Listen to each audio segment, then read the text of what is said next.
皆さん、こんにちは。私の名前はクリストファーです。よろしくお願いします。オーストラリア人ですけど、2010年から2018年まで東京に住んでいました。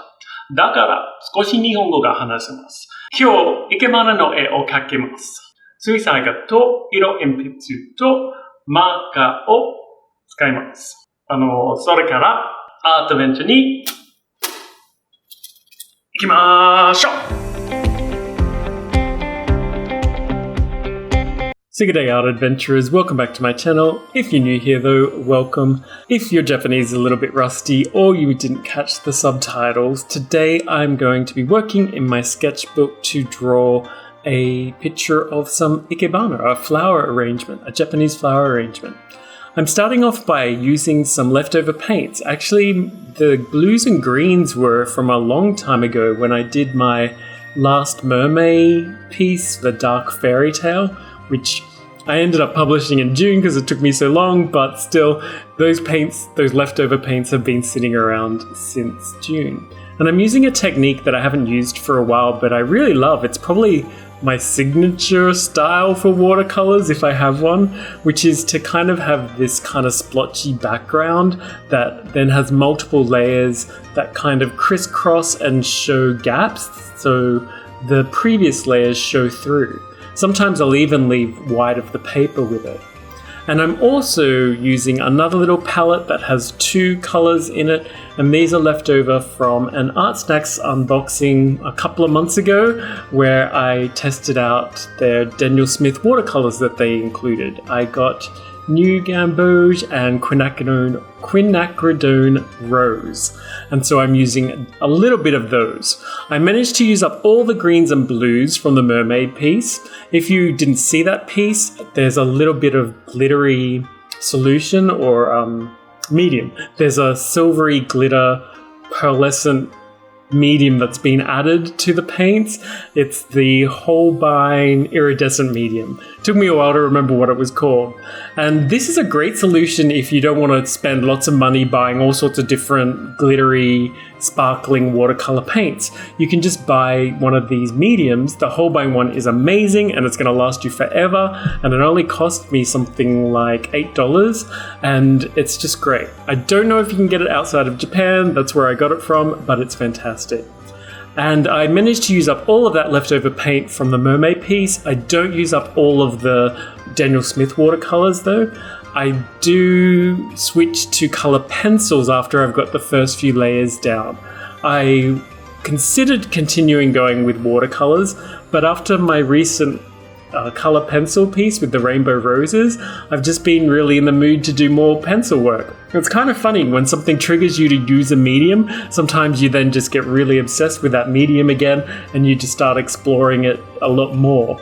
And so today I'm using mainly my Prismacolor Premier pencils. I've got the 48 set, I believe it is, that I acquired last year.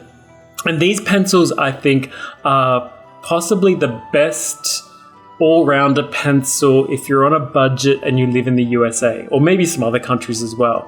But they're fairly affordable in the USA and they're so creamy and so buttery that they're just really easy to work with. You can just do so many wonderful things that are basically like professional level. And many people regard these pencils as professional level, but there's a few people that don't, partly because the producer of this pencil moved to Mexico and the quality standards dropped, and also I believe that their pigments aren't light fast and the cores have a tendency to shatter and a few other things. So for a few reasons, mainly the light fastness reason, a bunch of people don't consider them to be professional grade pencils, but many professionals use Prismacolor Premier pencils exclusively. I think that they're really great. And I even recently saw a video where someone compared the Prismacolor Scholar pencils, which are even cheaper, and found that they were almost the same as the Prismacolor Premier pencils. So if you're really on a budget and you live in the US or maybe other places, I'd recommend the Prismacolor Scholar pencils. And so you can see that I'm using many different colors here. The vase itself is actually a brownish sort of color in the reference photo, but I just didn't want to do browns and then that's it. In fact, when something is brown, like the sticks or the twigs that the leaves are on, or bark or anything really that's brown, it's really quite boring to make it just all brown in my opinion. And so I often add all sorts of different colors. In the stems or the sticks or the plant that has the woody parts, I use blues and yellows and greens and reds as well as browns. And for this vase, I've used all sorts of different colors as well. Blues and greens, yellows, reds, all sorts of different things. Partly the vase is reflective, so it would be reflecting those nearby colors from the greenish surface that it's on, that I've put it on anyway, that wasn't in the reference photo, and maybe the reds and oranges of the leaves. But partly I just wanted to use those different colors, and I think it makes it far more interesting, and you can really build up some contrast and interest. At least in my opinion, you can. If you're new to color pencils or just new to art in general, this is a great place to start. Just a simple shape like a vase, which is basically a sphere and a cylinder on top, maybe a few sticks coming out with some leaves like a flower arrangement here, and really it just gives you a chance to practice shading and get used to placing light sources in different places. Or if you want to go even simpler, just draw a circle and shade it like a sphere. It's a great starting point. After the color pencils, I realized that I want the leaves to pop more, and so I start using these erasable ballpoint pens that I picked up in Japan. I think they're from Pilot, I forget. But they wouldn't stick because I'd put a layer of pencil down first, just a very light layer, but the Prismacolor pencils are very waxy, and so they just wouldn't work over the wax. So then I switched to my recently acquired Parku pens, and they do a lot better, but they're still not quite giving me the punch that I really want.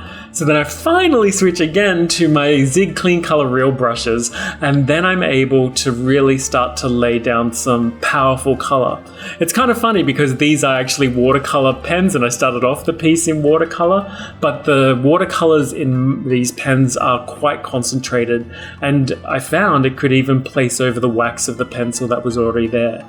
And I was able to just get a real punch developing. At least I was happy with it as the kind of power and depth that I wanted to achieve. And then I finally finish off with going back to color pencils to just do some of the crisp outline edging. And then I'm done for this piece. It's just a simple, quick sketch in my sketchbook. In fact, it is, after many years, the final page in this sketchbook. Mainly because I switch sketchbooks all the time, and in recent years I've stopped using sketchbooks so much and just worked on complete finished pieces.